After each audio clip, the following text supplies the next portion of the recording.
오늘 장의 중심이 될 중요한 이슈앤 전략을 통해 정리해보겠습니다.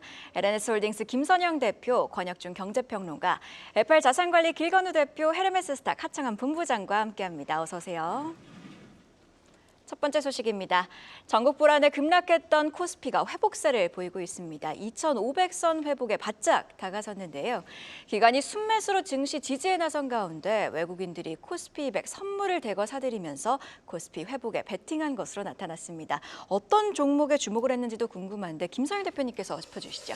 네, 일단 다행인 거는 코스피가 비상계엄 이전의 상태를 회복을 했습니다. 제가 계속 말씀드렸지만 이런 이슈 과거 사례 분석해드리면서 올라올 때 V자로 빠르게 반등하니까 너무 억제하실 필요 없을 것 같다는 말씀을 드려왔었죠. 일단 이번에 반등의 주인공은 밖으로 보기엔 기관입니다. 기관이 아무래도 현물을 좀 매수를 땡겨주면서 이제 올라왔다라고 아실 수 있을 것 같은데 사실상 실상으로 놓고 보면은 제일 중요했던 건 이제 외국인들의 선물 매수가 제일 유효했습니다. 외국인들이 선물을 매수해주면서 기관들의 프로그램 자금이 아무래도 거기에 좀 반응을 하면서 이제 매수세로 들어왔다라고 좀 보시면 될 것 같아요. 그래서 어쨌든 외국인들이 어떻게 하냐에 따라가지고 우리나라 기관들은 휘청휘청 거리니까 너무 기관 쪽의 어떤 수급보다 외국인들 수급 위주로 일단 지켜보시는 게 좋을 것 같다는 말씀드리겠습니다.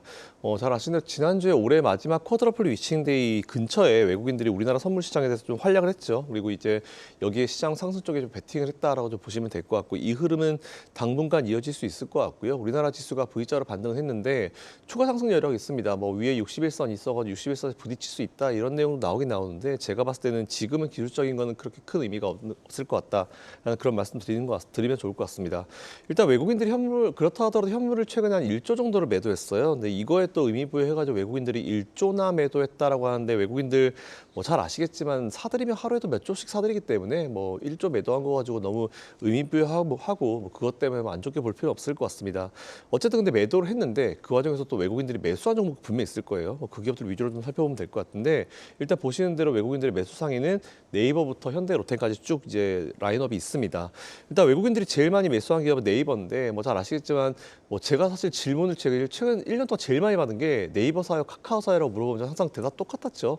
카카오는 수년 전에 그 카카오가 아니다. 오히려 사실은 네이버가 나은데 네이버도 분할 매수로 좀 천천히 다가서셔라 이런 말씀 많이 드렸는데 네이버가 최근에 그 AI 서비스 쪽에서 이제 드디어 수익 창출에 가까워졌다는 그런 기대감이 나오고 있습니다. 그리고 소프트웨어 기업들 투자 심리가 개선이 되고 있는 상황에서 네이버가 잘 아시겠지만 전 세계에서 이제 LLM이죠. 이제 LLM을 구축한 몇 안 되는 플랫폼 기업이기 때문에 여기에도 조금 의미 부여를 하실 필요가 있습니다. 어쨌든 상승 동력은 있다라는 부분 체크해 보시면 좋을 것 같고요.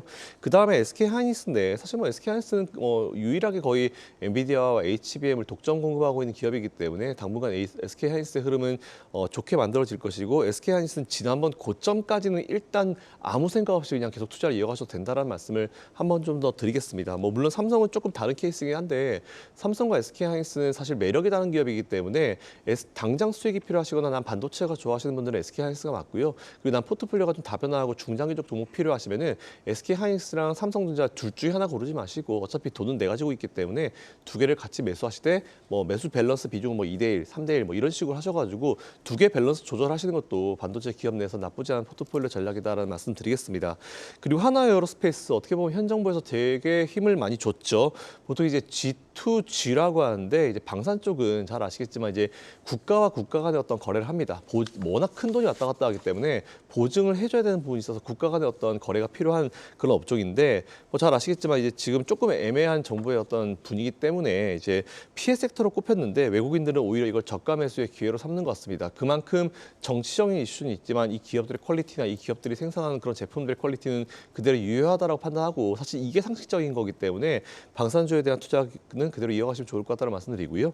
그리고 두산에너빌리티 아무래도 이것도 현 정부 관련주죠. 원전 관련주인데 원전 관련 잘 아시겠지만 정치 다 필요 없고요. 잘 보시면은 AI 데이터 센터 들어가면서 이제 굉장히 많은 에너지가 필요합니다. 언제까지 불 때까지 그 에너지 할지 모르겠고 제일 효율적으로 가장 큰 에너지를 만들 수 있는 게 원전이기 때문에 우리나라는 좀 탈원전하면서 좀 아쉽고 스텝이 좀 뒤에 좀 처진 부분이 있긴 있지만 이게 당장 이제 돌아오지 못할 거예요. 하지만 이제 원전 기업들이 다시 돌아오려고 리빌딩하고 있는 그런 상황이기 때문에 중장기적으로 원전 관련주들은 우리나라든지 미국이든지 관심을 좀 가지셔야 된다라는 말씀드리고요.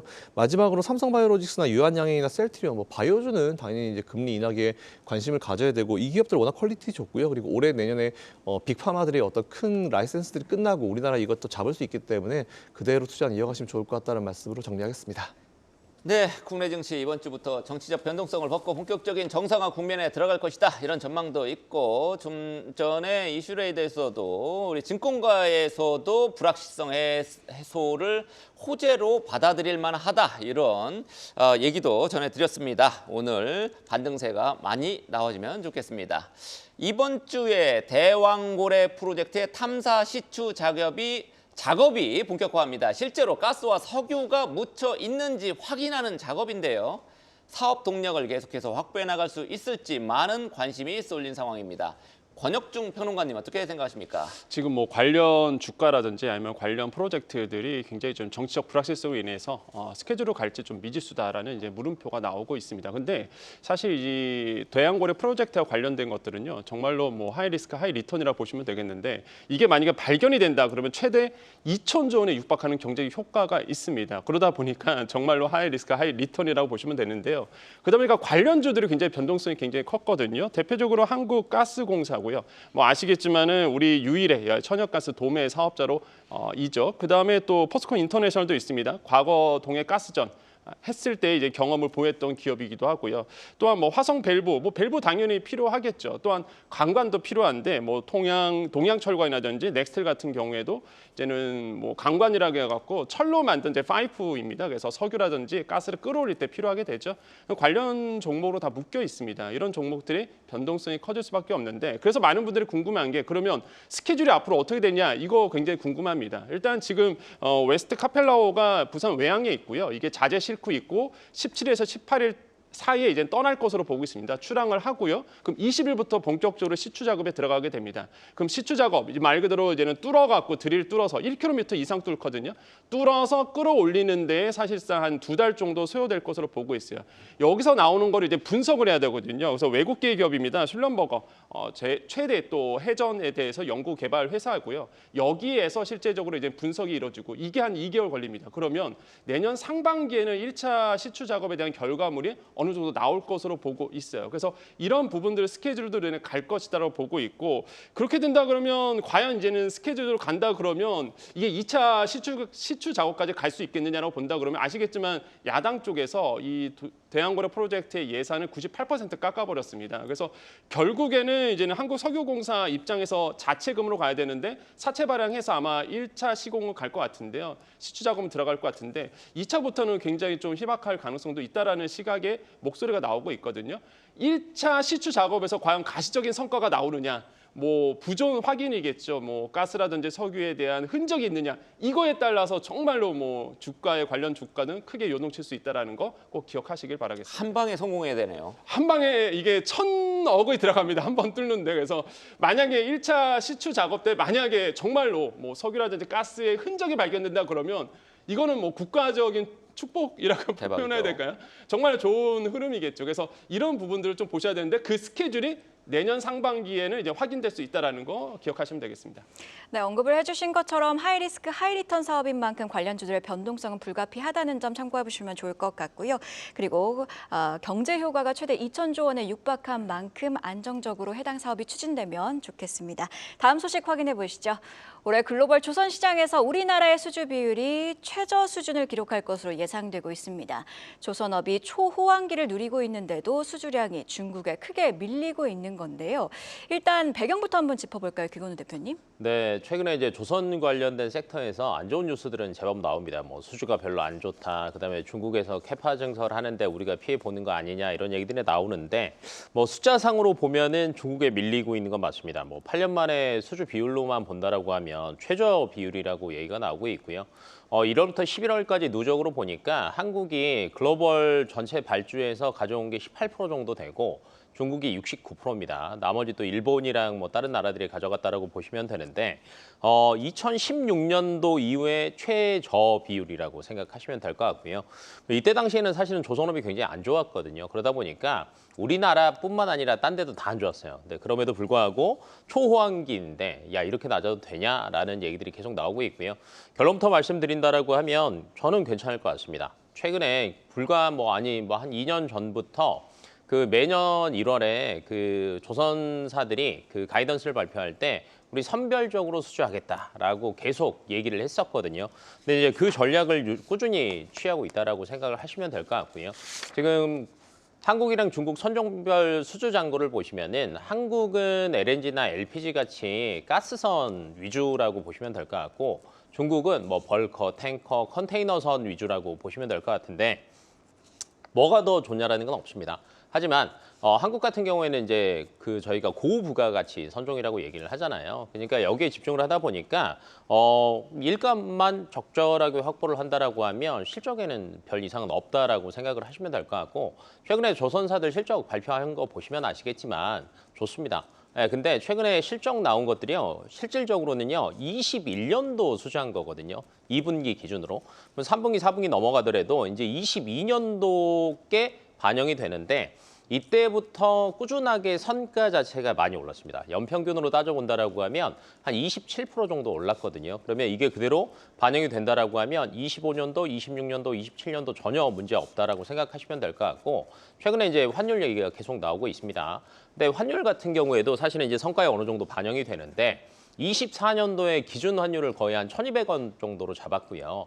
내년 거를 1,300원 정도로 잡았는데 만약에 1,300원 후반에서 1,400원 환율이 그대로 유지된다라고 하면 당연히 우리나라 조선업종 자체에는 수혜를 볼 수밖에 없다라고 생각하시면 될 것 같고 그다음에 가장 큰 게 내년 LNG 발주가 굉장히 많이 될 것으로 예상이 되고 있습니다. 뭐 지금 미국 쪽에서만 거의 연평균 68척 정도 예상한다라고 얘기가 나오고 있는데 이걸 누가 가져올 거냐라는 거거든요.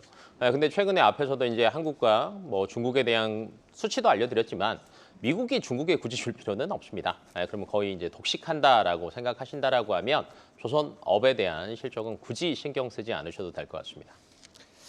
네, 조선주 최근 전국 혼란 속에서도 원달러 환율 상승, 또 트럼프발 수혜 기대 등으로 강세를 보였는데요. 고부가가치 선박 비중이 높은 만큼 수주 비율과 관계없이 긍정적인 흐름 쭉 이어가 주기를 기대해 보겠습니다.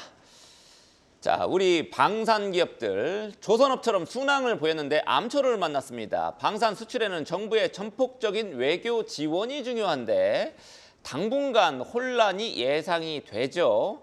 잘 나가던 방산주 투자 전략은 하청한 본부장한테 들어보겠습니다. 네, 뭐 저도 결론적으로 말씀드리면 문제는 없을 것이다라고 말씀을 드리고 싶습니다. 일단은 뭐 말씀해주신 것처럼 외교적인 측면이 분명 중요하기는 합니다. 그러다 보니까 그 주가의 반영이 이미 좀 선반영이 되어 있어서 뭐 그 부분은 더 이상 큰 뭐 영향을 주긴 좀 어려울 것 같고요. 그렇다고 해서 수주에 대한 이런 기조가 달라지는 것은 아니라고 보여집니다. 그리고 이제 우리나라에서의 이런 기업들이 가지고 있는 큰 장점 은 바로 납기입니다. 지금 이제 해외에서 다시 한번 좀 방위 산업에 대한 생산 캐파를 막 늘린다 이런 얘기들이 나오면서 우리나라에 대한 이런 기조가 좀 꺾이는 것이 아니냐라는 얘기가 나올 수 있는데요. 속도는 이제 그들이 더 증설을 한다고 해서 우리나라의 속도가 달라지는 것은 아닙니다. 그래서 어쨌든 지금 수요 자체는 굉장히 폭발적으로 이루어지고 있는 상황이고 공급 자체가 애초에 좀 부족한 상황이 유지가 되고 있는 상황이어서 우리나라만의 장점이 소거가 되는 그런 일이 발생하지 않는다라고 한다면 뭐 단기 충격은 있을 수 있어도 뭐 중장기적으로는 크게 문제가 없을 것이다라고 보여지고 있는 상황이고요.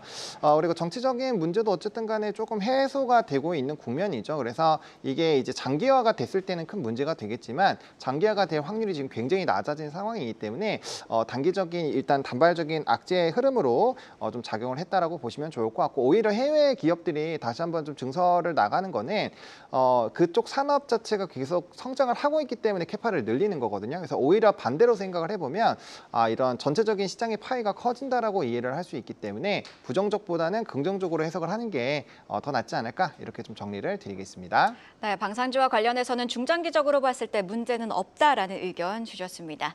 그럼 이어서 오늘 아침에 나온 가장 빠른 리포트와 공시 확인해 보시죠. 박정훈 캐스터가 준비했습니다. 네, 오늘 아침에 나온 리포트 정리해드리는 가장 빠른 리포트 앤 공시 시간입니다. 이젠 국회에서 헌재로 시선이 옮겨가는 가운데 정치적인 불확실성 수습에 대한 기대감 커지고 있습니다. 4거래일 연속으로 상승 중인 우리 시장에서 눈여겨볼 종목들 함께 체크해보시죠.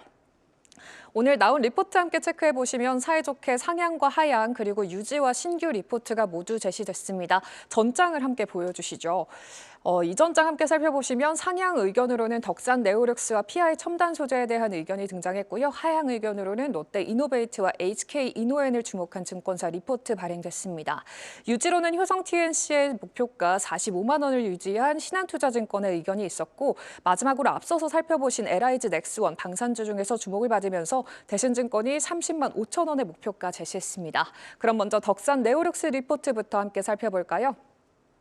BNK 투자증권은 오늘 덕산 네오룩스에 대해 내년에는 호재가 많다는 제목의 리포트를 발행하며 목표 주가 3만 6천 원에서 4만 원으로 11% 이상 상향 조정했습니다.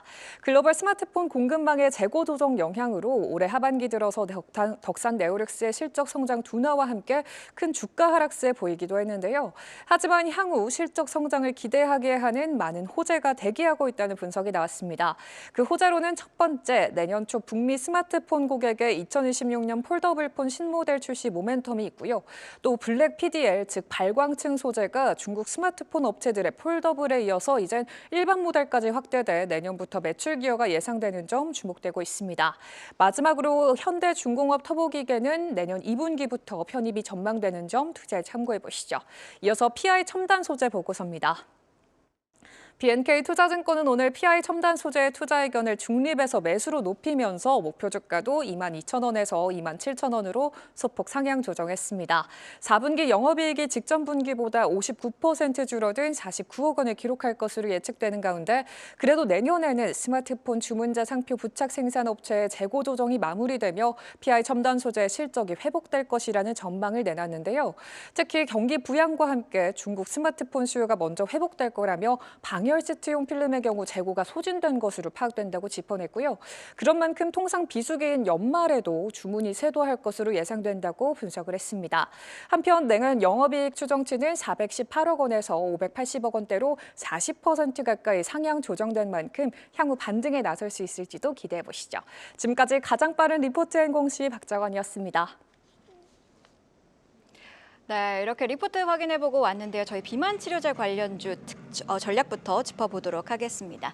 SK그룹의 자회사죠. SK팜테코의 비만 신약 원료 의약품에 대한 글로벌 대형 제약사와의 수주 계약 소식이 전해진 가운데 펩트론의 주가가 덩달아 뛰고 있습니다. 어떤 이유 때문에 이렇게 오르고 있는 건지 김선희 대표님 짚어주시죠. 일단은 SK팜테코 계약 상대로 예상이 되는 게 일라이릴리입니다. 뭐 잘 아시겠지만 전 세계적으로 현재 비만 치료제 약이 이제 투탑이 있는데 그중에 하나를 맡고 있는 기업인데요. 여기와 뭐 체결한 이제 플랫폼 기술 계약이 이제 계약이 이제 아마 베이스라고 좀 보시면 될 것 같은데 만약 이게 사실이라면 펩트론의 이제 실제 기술 이전 가능성을 한층 높일 수 있을 거다라는 어떤 기대감이 계속 좀 올라갈 수 있을 것 같습니다. 근데 사실 현재만 봤을 때는 이게 SK팜테코의 대형 수주 가능성, 계약 가능성과 펩트론 급등이 사실 직접적인 연관성은 없긴 없는데 양쪽 다 이제 그 정도의 퀄리티나 좋은 기술력을 가지고 있는 기업이기 때문에 이렇게 될 수도 있지 않을까? 이게 오히려 일라이릴리 입장에서 더 이제 효율적으로 할 수 있는 상황이 아닐까라고 이제 굉장히 좀 합리적인 어떤 생각을 할 수 있는 거죠. 사실 저도 이제 이렇게 연결고리를 짓는 건 맞다라고 보고 있습니다. 펩트론 잘 아시겠지만 이제 이게 이 비만 치료제 맞아보시는 분들 모르겠지만 이게 좀 비싸요. 비싼 데다가 이게 펩트론이 하고 있는 게 약물의 체내 반감기를 늘려주는 이제 스마트 데포란스 플랫폼 기술이 있는데 요거를 기반으로 한 이제 비만 신약 파이프라인을 보유한 기업이라 보시면 될 것 같습니다. 쉽게 얘기하면은 현재 이제 이 기술 같은 경우는 현재 비만 치료제 시장을 장악하고 있는 위고비나 아니면 제파운드 같은 이런 주사들이 주 1회 투약 주기를 가지고 있어요. 근데 이걸 갖다가 이제 월 1회로 늘릴 수 있는 기술이다라고 좀 보시면 될 것 같습니다. 그만큼 이제 비용이 이제 소비자 입장에서 굉장히 좀 절감이 될 수 있고 뭐 부담이 줄어들 수 있겠죠. 그래서 작년부터 이제 노보노디스크나 일라이릴리와의 어떤 계약 여부에 관심이 좀 굉장히 많이 쏠리고 있긴 있었습니다. 그래서 지난 10일날 실제로 10월달에 실제로 이제 일라이릴리와의 어떤 스마트 데포 플랫폼을 이제 펩타이드 약물 쪽에 다수에 적용하기 위한 어떤 기술 평가 계약이 좀 있었어요. 그렇기 때문에 좀 계속 기대감이 계속 올라오고 있는 사실인 것 같고요. 저도 이게 합리적인 기대감이다, 합당한 기대감이다라고 좀 보고 있습니다.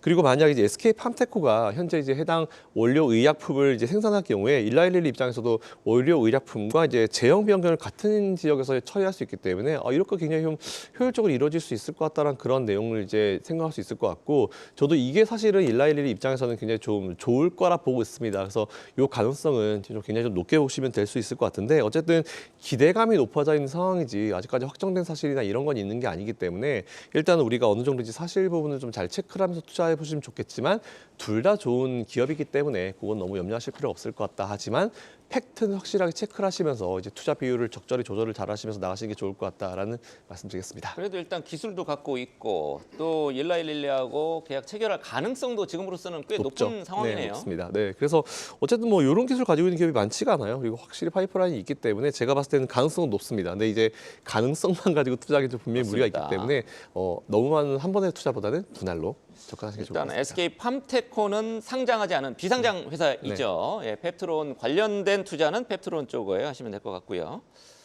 자, 지금 속보가 나왔네요. 네, 셀트리온에서 공시가 하나 나왔는데요. 프롤리아 엑스지바 바이오시밀러가 유럽으로부터 허가 권고를 받았다라는 소식 전해졌고요. 이외에도 아일리아 바이오시밀러가 유럽에서 권고를 받았고요. 또 한 가지가 더 있는데 로악템라 바이오시밀러가 마찬가지로 유럽에서 허가 권고를 받았습니다. 그래서 총 3가지가 허가를 받았는데 로악템라 그리고 아일리아 바이오시밀러 그리고 첫 번째로 확인해 보셨던 프롤리아와 엑스지아 바이오시밀러가 허가를 받았습니다. 이렇게 여러 가지 수주 소식이 있었던 만큼 공시 소식이 있었던 만큼 오늘 장 시작 이후에 셀트리온 어떤 흐름 보일지 함께 주목해 보시면 좋을 것 이 같습니다. 시간에 셀트리온이 공시를 참 많이 내는 것 같아요. 어쨌든 이제 허가는 아니고 허가 권고라는 네, 허가 얘기고요. 권고입니다. 네. 예, 다음 소식 보겠습니다. 자, 차가운 날씨만큼 우리 소비 심리도 꽁꽁 얼어붙었습니다. 내수 소비재 업체들의 주가도 부진한 상황인데 전반적인 현황과 함께 투자 전략 이번에는 권혁중 평론가한테 들어보겠습니다. 네, 그렇습니다. 뭐 소비 심리 악화는 이미 뭐 고물가, 고금리 상태를 지나면서 굉장히 악화된 거는 이미 다 아실 겁니다. 근데 현재는 이 정책 리스크까지 더 엎쳐서 사실상 더 악화됐다 이렇게 보시면 되겠는데 실제 지금 금융정보 업체에 따르면요, 12개월 선행 주가 수익 비율이죠, 이제 퍼라고 얘기합니다. 이 비율을 보면은요, 굉장히 이제는 저평가되고 있다 이렇게 보시면 되겠는데 나오고 있죠. 계속적으로 뭐 CJ 제일제당 7.4배, 롯데쇼핑도 마찬가지고. 그 실제 보면은 CJ 제일제당이나 뭐 롯데쇼핑 굉장히 이제 퍼가 낮습니다. 그만큼 이제 주가가 많이 빠진 상태다. 그래서 저평가받고 있다 이렇게 보시면 되겠는데 이미 아시겠지만은 소비재 위축이 됐죠. 그다음에 정책 리스크까지 겹쳤습니다.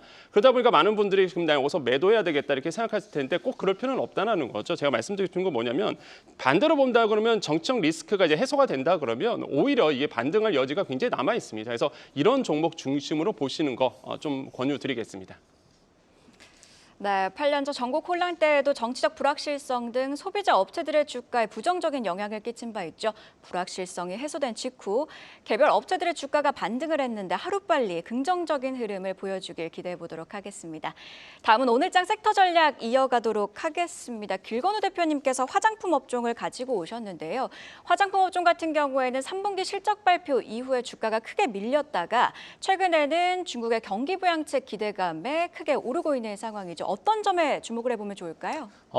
중국도 좋고요. 뭐 미국이나 일본에서도 좋다라고 이제 생각을 하시면 될 것 같고 최근에 이제 주가가 조금 오른 거는 중국에서 이제 내수 부양 의지가 굉장히 조금 세게 나오다 보니까 소비가 회복되면 당연히 우리나라 화장품도 많이 팔리지 않을까라는 관계 때문에 주가가 조금 많이 올랐다라고 생각하시면 될 것 같고요. 뭐 대표적으로 아모레퍼시픽, 뭐 코스맥스 같은 ODM이랑 기존 대형주들이 주가가 조금 많이 올랐어요. 그러니까 대부분 이제 중국향 매출이 기존에 조금 높았던 기업들이 많이 올랐었는데 아마도 구체적인 추가 부양책이 나온다라고 하면 추가 상승은 분명히 있을 겁니다. 그러면 기대감은 계속 가져갈 수밖에 없는데 아마 전국 인민대회까지는 내년 3월인데 기대감이 그래도 조금씩 이어지지 않을까라고 이제 개인적으로 보고 있고요. 근데 이제 중국 쪽에 대한 것들은 사실 기존에 대비해서는 그렇게 세게 흐름이 나올 것 같지는 않고요. 다만 이제 최근 들어서 일본과 미국에서 국내 화장품 점유율이 굉장히 많이 올라갔습니다. 일본 같은 경우에는 뭐 과거에는 뭐 3등에서 뭐 2등, 1등까지 해서 최근 들어서는 일본에서도 한국 화장품이 인기가 정말 많더라고요. 그다음에 이제 미국에서도 기존에 이제 프랑스 제품들이 굉장히 인기가 많았었는데 점유율 차이가 딱 그렇게 크게 나지는 않습니다. 뭐 많이 남았죠. 2~3% 내외에서 왔다 갔다 하다 보니까 여전히 미국 시장에서 성장하는 것들에 대한 기대감들도 가져가 볼 수 있다라고 생각하시면 될 것 같고, 그다음에 이제 트럼프 2기가 내년 1월 달에 뭐 이제 출범이 된다라고 하면 당분간은 미국 쪽 소비가 기대감 때문에 조금 많이 불어날 것 같아요. 호조 가능성이 굉장히 높게 이야기들이 나오고 있는데 그렇다라고 하면 미국 쪽의 제조법인 가지고 있는 ODM사들 같은 경우에도 수혜를 볼 수밖에 없는 구조다라고 생각을 하신다라고 하면 화장품주들 같은 경우에는요 꾸준하게 주가 빠질 때마다 뭐 매수하는 전략 취하시면 좋을 것 같습니다. 잘 알겠습니다. 오늘 개장 전 체크포인트 하청원 본부장이 깔끔하게 정리해 주시겠습니다. 네, 뭐 야간 선물 자체는 크게 변동이 없었지만 시간을 보시면은 확실히 트럼프 트레이드와 정치 정책 관련된 종목군들이 강세 흐름이 나왔습니다. 금일도 그러한 흐름들이 유지가 될 것 같고요. 일단 비트코인 관련주 주목하셔야 될 것 같습니다. MSTR이 나스닥 100 편입이 됐고요. 지금 이제 금요일과 지금의 시가를 좀 비교를 해보면 5% 정도 올랐거든요. 그래서 상당히 좀 강한 흐름들이 좀 나타날 것 같고 또 트럼프가 이제 비트코인 준비 계획 확정으로 15 트릴리언 달러를 또 확정을 했죠. 그래서 그 부분 좀 중요해 보실 것 같고요. 뭐 조 달러죠. 네, 그래서 이제 신규 상장주 또 이제 두 종목 상장을 합니다. 근데 오늘 뭐 워낙 좀 이슈나 테마가 많아서 좀 크게 힘을 받을지에 대해서는 고민을 한번 해보셔야 되지 않을까 정리드리겠습니다. 네, 이슈앤 전략 네 분의 전문가와 함께 개장 전 꼭 확인해야 할 뉴스들 체크하고 전략까지 세워봤습니다. 고맙습니다. 계속해서 다양한 경제 이슈를 알고 싶다면 구독과 좋아요, 알림 설정 부탁드립니다. AI 캐스터 권미정이었습니다.